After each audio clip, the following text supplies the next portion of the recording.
వరంగల్ ఉమ్మడి జిల్లాలో మరియు జనగామ సంబంధించిన జిల్లాలో జనగామ నియోజకవర్గంలో కూడా అనేక సెంటర్లను కూడా నేను ఇప్పటికే విచారించి తెలుసుకోవడం జరిగింది. ఈరోజు స్వయంగా నేను తరిగొప్పుల మండలం, నర్మెట మండలం, వస్తున్నప్పుడు జనగామ మండలం, ఈ 3 మండలాలకు సంబంధించిన అనేక కేంద్రాల దగ్గర కూడా నేను వెళ్ళడం జరిగింది, చూడడం జరిగింది. దాంతోపాటు పొద్దుటి నుండి సాయంత్రం వరకు అట్లీస్ట్ నాకు వచ్చే ఒక 5 కాల్స్ వస్తే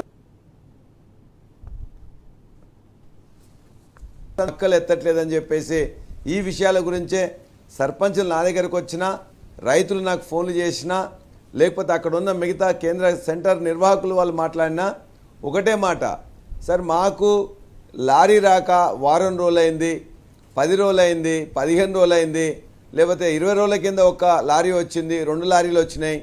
ఇవాళ మా యొక్క కేంద్రాల్లో వరి ధాన్యానికి సంబంధించిన కేంద్రాల్లో ఇవాళ దరిదాపు ప్రతి కేంద్రంలో కూడా 50 లారీల నుంచి 100 లారీల దాకా ఇలా వరి ధాన్యం అక్కడనే కుప్పల దగ్గర ఉన్నది. ఇవాళ రైతులు ఇలా ఎండలకు బయటకు పోదామంటే కూడా ఎంత కష్టం ఉందంటే, నిన్న ఇవాళ వరంగల్ ఉమ్మడి జిల్లాలో 47 డిగ్రీల టెంపరేచర్, పొద్దున్న 6-7 గంటలకే మొత్తం కూడా ఇలా వడగాల్పులు వస్తున్నాయి. కాబట్టి వడగాల్పులో ఇవాళ నేను ఇద్దరిని కూడా పరామర్శించి వచ్చిన 2 పెద్దవాళ్ళు ఇవాళ చనిపోవడం జరిగింది, రైతు కుటుంబానికి సంబంధించిన వాళ్ళే. అంత వడగాలుల్లో కూడా ఇలా రైతులు తప్పనిసరిగా అక్కడికి పోవాల్సి వస్తున్నది, కుప్పలు మళ్ళా దగ్గర తీసుకోవాల్సి వస్తున్నది. వాళ్ళు దరిదాపుగా వారం 10 రోజుల నుంచి కూడా ఒక్క లారీ రాని కూడా చాలా ఉన్నాయి, 15-20 రోజుల నుంచి రాని కూడా దరిదాపుగా సగానికి ఉన్నాయి. వచ్చినా ఒక లారీ 2 లారీలు ఎత్తుతే ఆ లారీలు మళ్ళీ మిల్లు దగ్గర పోతే దించే నాదులు లేడు. నేను నిన్న కూడా కలెక్టర్లతో మాట్లాడుతున్నా. కలెక్టర్ చేర్యాల ప్రాంతంలో ఉండే నాకు 4 మండలాలు ఉంటే సిద్దిపేట కలెక్టర్ గారితో మాట్లాడితే వారు కూడా చెప్పిండ్రు, ప్రయత్నం చేస్తున్నాం సార్, బయట నుండి రావట్లేదు, ఇంకా కొంతమంది వస్తున్నాం చేస్తున్నామని ఆమె ప్రయత్నం ఆమె చేస్తున్నది. అధికారులతో మాట్లాడినాను నేను. ఆ సివిల్ సప్లైస్ జిల్లా డిఎంలు కానీ లేక పిఎస్సిఎస్ సంబంధించిన వాళ్ళ యొక్క ఎవరి అధికారులు కానీ ఎవరితో మాట్లాడినా ఒకటే మాట, లారీలు దొరకట్లేదు, లారీలు దించడానికి మా దగ్గర ఎవరైతే హమాలి ఉన్నారో హమాలి ఒప్పుకోవట్లేదు. చాలామంది హమాలి వాళ్ళతో నేను మాట్లాడినా, సార్ హమాలి వాళ్ళు ఏమంటారు, ఇక్కడ ఎత్తడానికి ఉన్నాం సార్, మేము దించడానికి కాదని చెప్పి వాళ్ళు చెప్తారు. అదేవిధంగా మీరు ఎక్కడికి పోయినా కూడా ఇవాళ మిల్లుల దగ్గర 2 సమస్యలు, ఒకటి వాళ్ళు దించుకోవడానికి హమాలి లేకపోవడం, రెండోది మా దగ్గర మా యొక్క మిల్లులో జాగా లేదు. ఇప్పుడు మేము తీసుకున్నట్లయితే ఈ రైస్ మొత్తం కూడా చాలా నూకలవుతున్నది, మాకు అనవసరంగా ఇక్కడికి మా మిల్లుకు రాస్తున్నారు, మా మిల్లు దగ్గర వద్దు ఇంకో దగ్గర పోండి అని చెప్పేసి అంటున్నారు. అరే మీ మిల్లుగే రాసింది కదా బాబు అంటే మళ్ళీ మనం వాళ్ళతోనే ఉన్న అధికారులతో మాట్లాడితే సరే ఎక్కడుంటే అక్కడికి పోండి మేము రాసిస్తామని చెప్పి వీళ్ళు అంటారు. ఎవరు డిసైడ్ చేయాలి? అధికారులు డిసైడ్ చేసి ఒక కేంద్రం దగ్గర నుంచి వెళ్ళి లారీ ఎత్తుతే ఆ లారీ మిల్లుకు పోతే ఆ మిల్లుకు సంబంధించిన యజమాని ఇమ్మీడియట్గా దాన్ని దించుకోవాలి. దించుకోవడానికి ఆయన ఇష్టపడతలేడు, దించుకుందామని చెప్పి ఇష్టపడ్డా కూడా అక్కడ సంబంధించిన ఇవాళ వాళ్ళకి సంబంధించిన దింపేటందుకు కూలీలు దొరుకుతలేరు. చాలా దయనీయ పరిస్థితి ఉన్నది.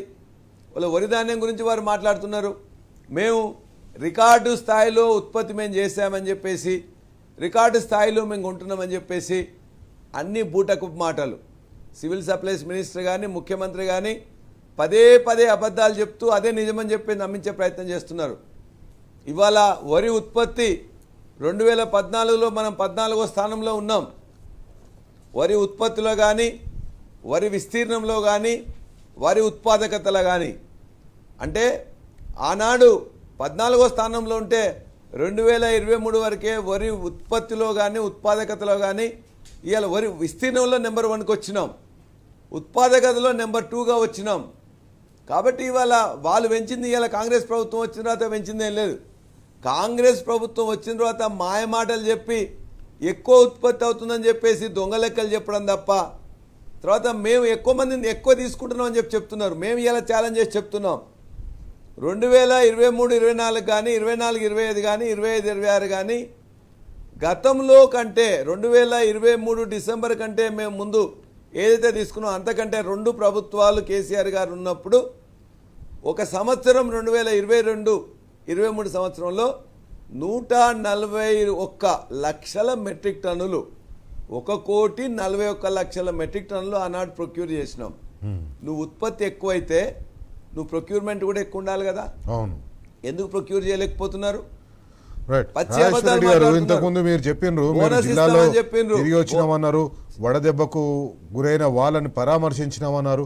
రాష్ట్ర వ్యాప్తంగా కూడా ఇదే పరిస్థితి ఉంది. వరంగల్ జిల్లా, మెదక్ జిల్లా, మహబూబ్ నగర్ జిల్లా, నల్గొండ జిల్లా, ఇట్లా ప్రతి జిల్లాలో ఇదే పరిస్థితి ఉంది. రైతులు తీవ్ర అనారోగ్యానికి గురవుతున్నారు.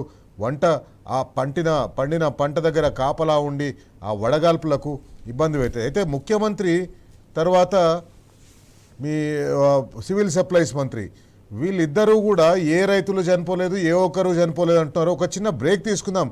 బ్రేక్ తర్వాత ఈ రైతుల మరణాలని కూడా అంగీకరిస్తేందుకు ప్రభుత్వం సిద్ధంగా లేదు. వాళ్ళ నిర్లక్ష్యం అక్కడ కొట్టొచ్చినట్టుగా కనిపిస్తుంది. రైతుల మరణాలు అంగీకరిస్తే మేము నిర్లక్ష్యంగా ఉన్నామని చెప్పినట్టు అవుతుందని దాన్ని కూడా అక్నాలెడ్జ్ చేసే పరిస్థితి లేదు. వరి ధాన్యం కొనుగోలు కేంద్రాల దగ్గర లేకపోతే వరి కుప్పల దగ్గర ఇప్పటి వరకు దాదాపు 10 మంది రైతులు చనిపోయినరు. కానీ ప్రభుత్వం దాన్ని అక్నాలెడ్జ్ చేసేందుకు సిద్ధంగా లేదు. ప్రభుత్వం దాన్ని ఒప్పుకుంటేందుకు సిద్ధంగా లేదు. ఎందుకంటే ప్రభుత్వం ఒప్పుకుంటే ఆ ప్రొక్యూర్మెంట్లో సమస్యలు ఉన్నాయో ఒప్పుకున్నట్టయితుంది. ప్రభుత్వం ఖచ్చితంగా నిర్ద్వందంగా నిర్ద్వందంగా చెప్తుంది, మేము ఇవి చనిపోలేదు, ఏ రైతులు కూడా చనిపోలేదు. వాస్తవాలు ఏంది రాజేశ్వరరెడ్డి గారు? రైతులు మీ వరంగల్ జిల్లాలో, నల్గొండ జిల్లాలో కూడా చనిపోయినరు, కరీంనగర్ జిల్లాలో చనిపోయినరు. అన్ని పత్రికల్లో వచ్చినాయి, కానీ ప్రభుత్వం ఒప్పుకుంటేందుకు సిద్ధంగా లేదు. ఎందుకంటారు?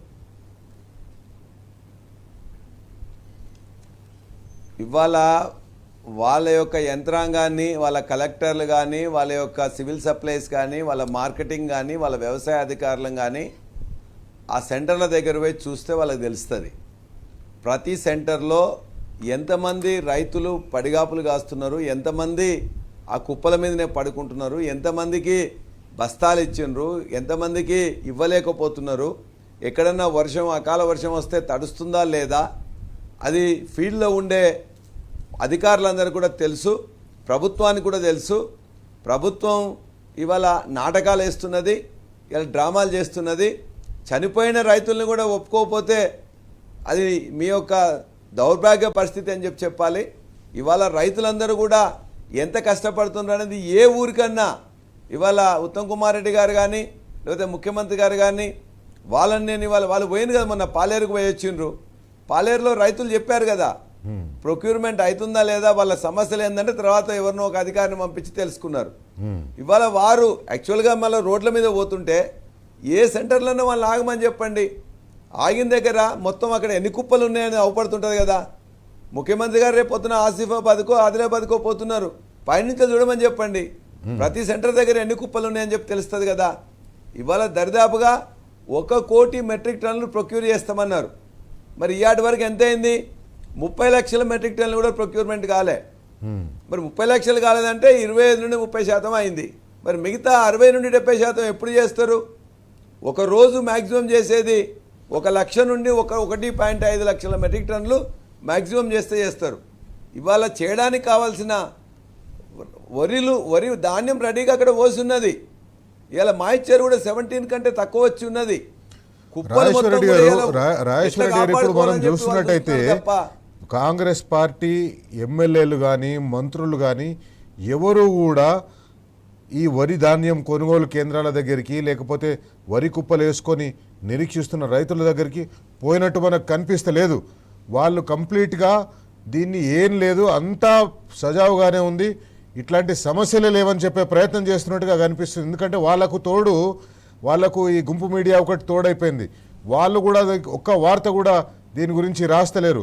వాళ్ళు ఏం చెప్పదలుచుకున్నారంటే అంతా సవ్యంగానే సాగుతుంది, మొత్తం కొనేసినాం, ముఖ్యమంత్రి 40 లక్షల మెట్రిక్ టన్నులు కొన్నామంటాడు, అది 80% కొన్నామంటాడు. ఈ 40 అయినా కరెక్ట్ కావాలి, 80 అయినా కరెక్ట్ కావాలి. ఎందుకంటే వాళ్ళు చెప్పిన లెక్కల ప్రకారమే 40 లక్షల మెట్రిక్ టన్నులు పర్చేజ్ చేసినాము, ప్రొక్యూర్ చేసినాము అంటే అది 25 నుంచి 30% వరకే అవుతుంది.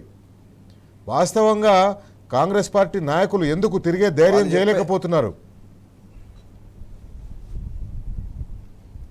ఇవాళ కాంగ్రెస్ నాయకులు కానీ చిన్న చిన్న చోటా మోటా నాయకులందరూ కూడా మా ఓట్లను కూడా తీసుకోవట్లేదని చెప్పేసి వాళ్ళందరూ ఏడుస్తున్నారు.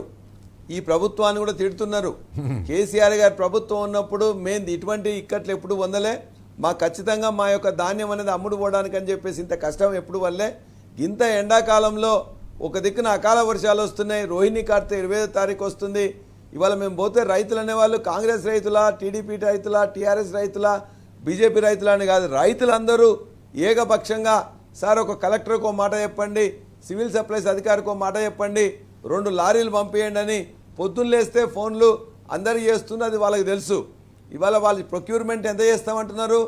దరిదాపుగా 80 లక్షల మెట్రిక్ టన్నుల నుంచి వెళ్ళి 1 కోటి మెట్రిక్ టన్నులు ప్రొక్యూర్ చేస్తామన్నారు ఈ సీజన్లో.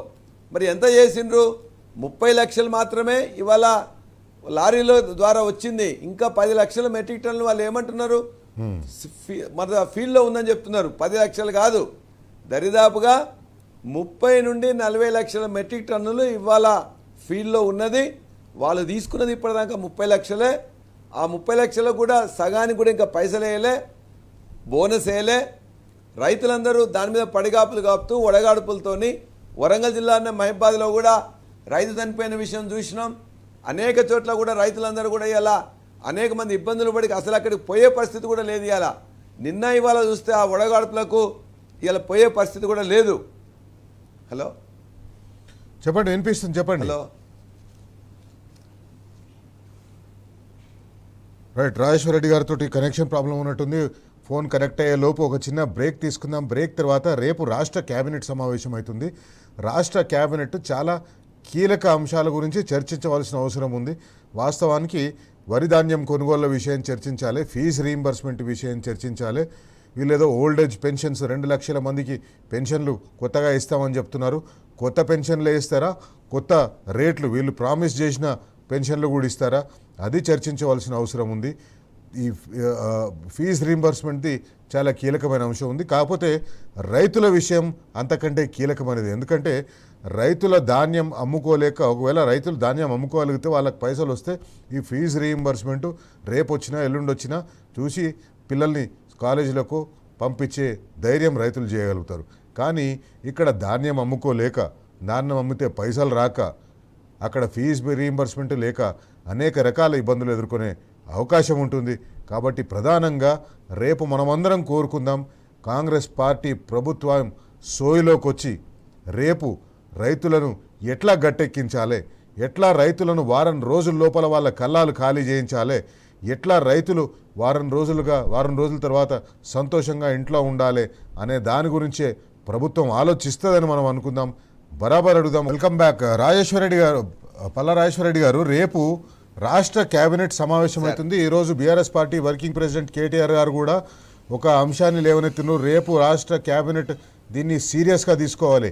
ఏ అంశాలని కేబినెట్ చర్చించాలని మీరు అనుకుంటున్నారు? ఏ అంశాల పట్ల కేబినెట్ శ్రద్ధ వహిస్తే, కేబినెట్ ఫోకస్ చేస్తే రైతులకు ఈ కష్టాలు తప్పుతాయనుకుంటున్నారు? ఇమ్మీడియట్గా 2 విషయాలలో వాళ్ళు నిర్ణయం తీసుకోవాలి. ఒకటి, వరి ధాన్యంని లిఫ్ట్ చేసేటప్పుడు ఇప్పటికి కూడా గన్ని బ్యాగ్స్ యొక్క కొరత ఉన్నది. 2, ట్రాన్స్పోర్ట్ కొరత ఉన్నది. 3, దించుకునేటప్పుడు కూడా దరిదాపుగా 4 కిలోల నుండి 6 కిలోలు 8 కిలోలు కట్ చేస్తున్నారు. అది ఖచ్చితంగా ప్రతి మిల్లులో కూడా మేము ఎన్నిసార్లు చెప్పినా మొత్తుకున్నా మేము చేయట్లేదని చెప్పి వాళ్ళు చెప్తుంటారు, చేస్తుందని చెప్పి రైతులు చెప్తుంటారు. ఇది వాస్తవం. లేకపోతే వాళ్ళు దించుకోవట్లేదు. కాబట్టి దీని మీద వాళ్ళు సమీక్ష చేసి ఖచ్చితంగా ఇవాళ మార్కెట్లో ఎక్కడైతే దగ్గర 8,000 కేంద్రాలలో ఇవాళ ఎక్కడైతే వరి ధాన్యం ఉందో ఆ వరి ధాన్యాన్ని ఇమ్మీడియట్గా ఎత్తాలి. ఆ ఎత్తిన తర్వాత కటింగ్ లేకుండా చూడాలి. ఆ వాళ్ళందరికీ కూడా సన్న ఓట్లయితే బోనస్ వెంటనే ఇవ్వాలి. ఆ తర్వాత ఎవరైతే ఉన్నదో మామూలు రెగ్యులర్గా వేసే పైసలు కూడా వేయాలి. ఇది క్యాబినెట్లో చర్చించి నిర్ణయం తీసుకోవాలి. మొదటిది.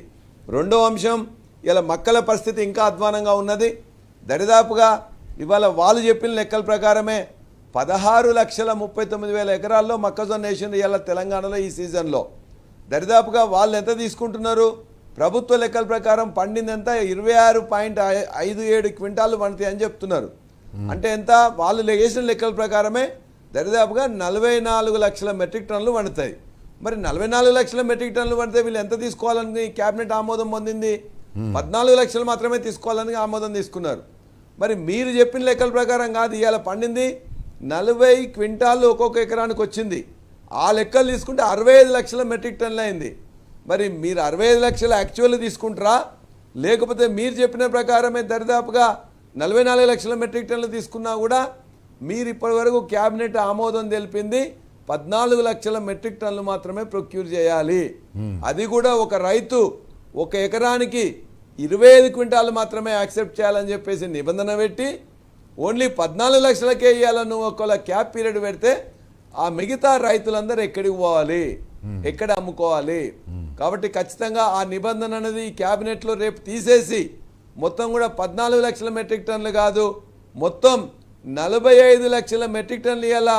ఆల్రెడీ మీ లెక్క ప్రకారం వచ్చి ఉంటుంది కాబట్టి ఇలా ప్రభుత్వ లెక్కల ప్రకారం ఎంతైతే పండిందని చెప్పి మీరు భావిస్తున్నారో అంతకంటే ఎక్కువ పండిందనేది వాస్తవం. కానీ దాని ప్రకారమైన ఇంకా 30 లక్షల మెట్రిక్ టన్నులు ప్రొక్యూర్ చేయాలని చెప్పి మేము డిమాండ్ చేస్తున్నాం. దాంతోపాటు ఇప్పటి వరకు కూడా ఆ మొక్కజొన్న రైతులకు నువ్వు ప్రొక్యూర్ చేసిన 12 లక్షల మెట్రిక్ టన్నులు ప్రొక్యూర్ చేసిండ్రు. 14 లక్షలు కొంటామన్నారు, మొత్తం పండింది 45 లక్షలు, 12 లక్షలు మాత్రమే ప్రొక్యూర్ చేసిండ్రు. ప్రొక్యూర్ చేసిన వాడికి ఒక్క రూపాయి కూడా ఇవ్వలే ఇప్పటి వరకు, ఒక్క రూపాయి ఇవ్వలే. దాన్ని కూడా ఎన్సిడిఎస్ నుంచి వెళ్ళి ఎన్సిడిసి నుంచి వెళ్ళి లోన్ కోసం పెట్టిండ్రు. ఆమోదం పొందిందని చెప్తున్నారు. రైతులందరూ ఆందోళనలో ఉన్నారు. మేము చెప్తున్నాం కనీసం కొనండి, ఆ తర్వాత ఎట్లయినా వస్తేలే పైసలు అని చెప్పి కూడా మేము నచ్చ చెప్తున్నాం రైతులకి.